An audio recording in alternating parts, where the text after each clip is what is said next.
We are still laughing at that near miss, aren't we? That was a fun shoot yesterday. It was hilarious. All right, ABC7 News creative content producer Pam Parker joins me now. Pam, share with everyone, because you were actually working on a whole other story when this one came about. Yeah, How did that be? Last week I was working on a story of Waymos, driverless robotaxi cars getting parking tickets.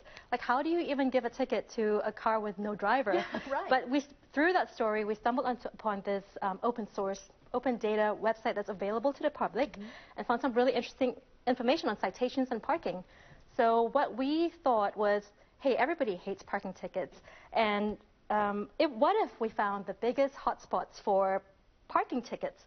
Wouldn't that be a public service? Yeah. So what we found was interesting. Certain addresses got a ton of tickets, like specific addresses. And so we looked at the top 50 ones and combined those super close together and made them a hotspot area. Okay, we're looking at the map right now, Yeah. and we went through 2 of those locations in the story, but there are 3 more. We went to the Embarcadero, Terry A. Francois Boulevard. Can you share with us the other 3? Okay, so we did number 1 and number 3. The ones that we're missing is number 2. Number 2 is 50 Drum Street, and that's the area right outside the Hyatt Regency in San Francisco. And number 4 and number 5 are in the Mission Bay area on Channel Street, a couple blocks from Oracle Park where the Giants play. And number 5 is on Bluxom Street, 1 block from the Caltrain station. Aha, and we touched upon this a little bit in the story, but what are some of the other reasons why people are getting these citations? For example, we talked about the bike lane. When there's limited parking, for example, people just tend to park their car wherever they can get a space. Yeah, so the top reason for the Embarcadero is obviously blocking the bike lane, as you've seen in the video. The top reason for Drum Street is being in a bus zone.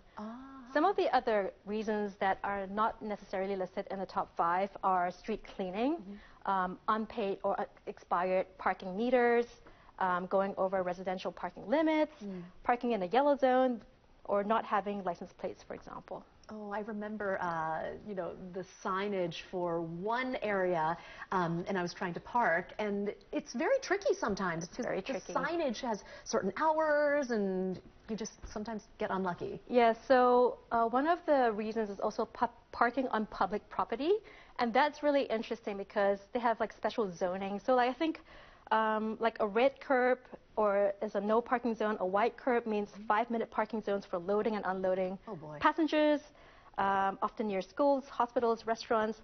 Yellow curbs indicate loading zones. So like if you don't actually look this up, it's hard for you to know. Totally. And you know, my other question is, the stats that you and the data journalism team pulled up are really eye-opening. I mean, the fact that already this year the city has issued so many hundreds of thousands. 234,000 tickets from January to mid-March. So we pulled the data up till March the 14th. And yes, a big shout out to Lindsay Feingold. She's our data journalist here. She's the best. She found out when looking at the historical data, 2024 saw the highest number of tickets since pre-pandemic years, at over 1.2 million tickets issued. And 2025 could potentially surpass that. And just something to think about that's not actually related to the story. The SFMTA, the San Francisco Municipal Transportation Agency, is actually facing a $320 million budget deficit. Do the math. So, yeah, doing the math. So it means that they're also considering raising parking meter rates. So not looking forward to that. Pam Parker, thank you so much for joining us. All right, stay with us. Much more news ahead.